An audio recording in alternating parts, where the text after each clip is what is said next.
Yang terhormat Bapak Ibu Dewan Juri yang saya banggakan, yang saya hormati seluruh masyarakat Buleleng yang berkesempatan untuk menyaksikan video ini. Yang saya hormati Bapak Ibu Panitia Penyelenggara Lomba yang sudah bekerja keras mempersiapkan lomba ini dengan sangat baik. Om Swastiastu. Assalamualaikum warahmatullahi wabarakatuh. Salam sejahtera untuk kita. Sebelumnya, marilah kita panjatkan puji syukur kehadapan Ide Sang Yang Widiwasa, karena atas limpahan rahmatnya lah kita masih bisa menghirup udara pagi ini dengan sangat baik. Bapak, Ibu, saudara-saudaraku tercinta, menjadi seorang pemimpin tidaklah semudah membalikan telapak tangan. Meskipun demikian, banyak orang ingin menjadi seorang pemimpin. Salah satunya menjadi pemimpin rakyat Buleleng tercinta. Tetapi tidak semua orang bisa mendapatkan kesempatan yang baik ini. Untuk mendapatkan kesempatan ini, kita harus mampu menawarkan program unggulan yang bisa merangkul kebutuhan seluruh masyarakat. Bapak, Ibu, saudara-saudaraku tercinta, jika saya Bupati Buleleng, maka ada beberapa hal yang akan saya lakukan. Yang jelas, saya akan berupaya memberikan yang terbaik kepada masyarakat. Tentu ada banyak cara yang bisa kita lakukan untuk itu. Namun, ada satu kunci untuk bisa meraih semua itu. Tidak lain tidak bukan, yaitu dengan cara memajukan dan meningkatkan kualitas pendidikan untuk generasi muda. Keberhasilan suatu daerah terletak pada suksesnya pendidikan yang ditempuh oleh masyarakat pada umumnya, generasi muda pada khususnya. Bapak, Ibu, saudara-saudaraku yang tercinta, bukankah negara-negara maju yang ada di seluruh dunia ditentukan oleh keberhasilan pendidikan pada daerah tersebut? Banyak kita ketahui negara maju yang memiliki sumber daya manusia yang unggul dapat menentukan roda perekonomiannya dengan sangat baik. Tentu ada banyak pertanyaan dari Bapak Ibu.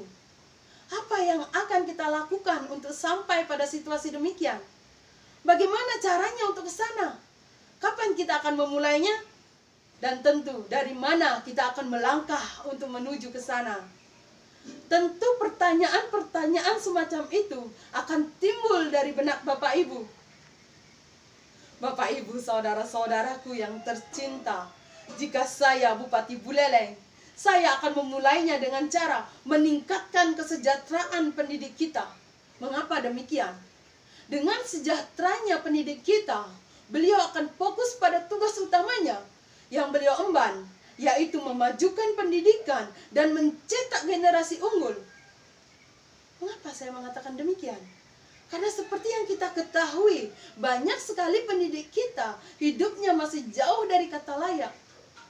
Ya, kita tahu guru-guru sudah diperhitungkan dengan adanya banyak sekali tunjangan-tunjangan yang diberikan oleh pemerintah.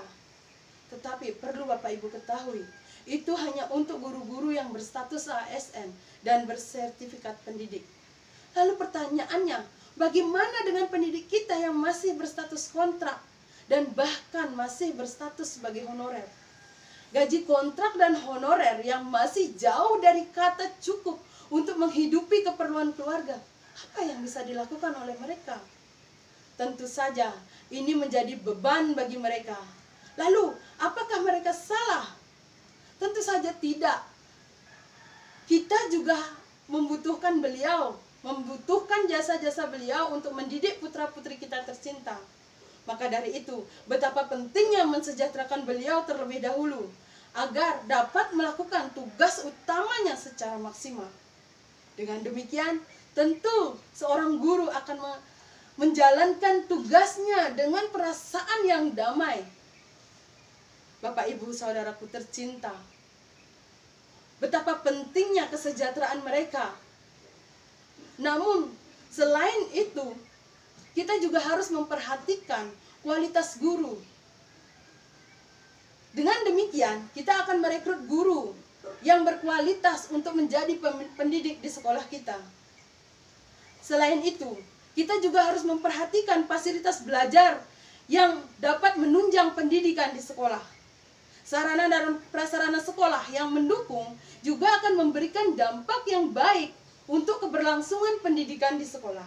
Apalagi sekarang kita ada di zaman milenial seperti sekarang. Tentu banyak sekali kebutuhan untuk memajukan pendidikan. Salah sedikitnya adalah dengan melengkapi sekolah dengan lab komputer beserta jaringan internet. Selain itu, buku-buku yang ada di perpustakaan juga harus diperhatikan. Karena dengan beragamnya bahan bacaan akan memberikan pengetahuan yang beragam terhadap siswa. Apalagi dengan adanya program dari pemerintah, yaitu Gema Literasi Nasional, hal ini akan memberikan kontribusi yang positif terhadap meningkatnya mutu pendidikan di sekolah. Jika hal itu sudah terjadi, kualitas pendidikan yang ada di daerah kita pun akan semakin meningkat.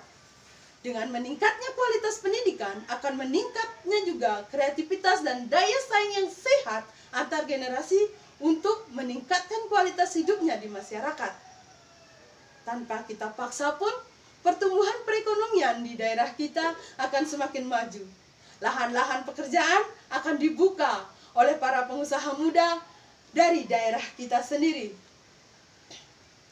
Misalnya, mereka akan mempotensikan potensi-potensi alam dan budaya yang ada di sekitarnya untuk dibuka menjadi peluang usaha. Salah satunya adalah memotensikan ekspor buah lokal yang ada di Buleleng. Bapak Ibu sekalian, seperti yang kita ketahui, hasil buah yang ada di Buleleng kita tercinta ini sangat melimpah jumlahnya. Hanya saja, masih banyak buah yang belum diolah untuk berpotensi menjadi barang ekspor. Sehingga ketika musim tiba, buah atau hasil panen tersebut mendapatkan harga yang jauh di bawah. Hal inilah yang menyebabkan banyak petani yang gagal. Nah, jika kita mempunyai sumber daya manusia yang unggul, kita akan bisa mengolah barang tersebut menjadi barang yang bernilai tinggi, meskipun sedang musim panen raya. Hal ini akan menyebabkan petani kita mendapatkan hasil yang baik, sehingga dapat menciptakan lapangan kerja dan dapat meningkatkan perekonomian yang ada di daerah tersebut. Maka dari itu, tidak ada lagi pengangguran di daerah kita. Memang apa yang kita lakukan terkesan menjunjung tinggi guru, tetapi hal tersebut akan memberikan dampak yang sangat besar untuk kemajuan daerah kita sendiri. Semua hal yang bersumber dari sumber daya manusia unggul dapat memanfaatkan sumber daya alam dengan sangat baik. Maka dari itu, kita harus memulai dari hal yang paling kecil untuk melakukan suatu perubahan yang besar di kemudian hari. Jika sumber daya manusia kita unggul, hal lain akan mengikuti dan akan berjalan ke depan untuk tujuan bersama. Namun Bapak Ibu, hal tersebut tidak akan mudah diwujudkan jika tanpa adanya dukungan dan kerjasama dari pihak yang terkait, terlebih kerjasama dari individu-individu masyarakat itu sendiri. Bapak Ibu saudara-saudaraku tercinta, demikian yang dapat saya sampaikan. Saya terlahir sebagai manusia yang tidak luput dari perbuatan salah dan celah. Untuk itu, saya memohon maaf yang sebesar-besarnya. Akhir kata saya sampaikan para mesanti. Om Santi Santi Santi Om.